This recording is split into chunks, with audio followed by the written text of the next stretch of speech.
Chapter 8. But God remembered Noah and all the wild animals and the livestock that were with him in the ark. And he sent a wind over the earth, and the waters receded. Now the springs of the deep and the floodgates of the heavens had been closed, and the rain had stopped falling from the sky. The water receded steadily from the earth. At the end of the 150 days the water had gone down, and on the 17th day of the 7th month the ark came to rest on the mountains of Ararat.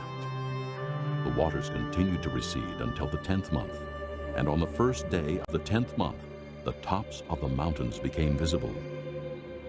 After 40 days, Noah opened the window he had made in the ark and sent out a raven, and it kept flying back and forth until the water had dried up from the earth. Then he sent out a dove to see if the water had receded from the surface of the ground. But the dove could find no place to set its feet, because there was water over all the surface of the earth. So it returned to Noah in the ark. He reached out his hand and took the dove and brought it back to himself in the ark. He waited 7 more days and again sent out the dove from the ark. When the dove returned to him in the evening, there in its beak was a freshly plucked olive leaf. Then Noah knew that the water had receded from the earth. He waited 7 more days and sent the dove out again, but this time it did not return to him. By the first day of the 1st month of Noah's 601st year, the water had dried up from the earth. Noah then removed the covering from the ark and saw that the surface of the ground was dry. By the 27th day of the 2nd month, the earth was completely dry.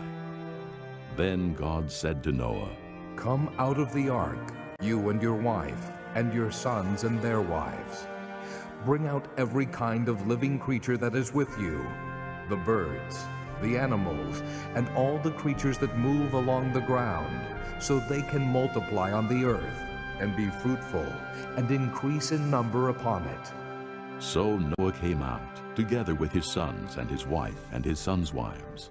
All the animals and all the creatures that move along the ground, and all the birds, everything that moves on the earth, came out of the ark, one kind after another.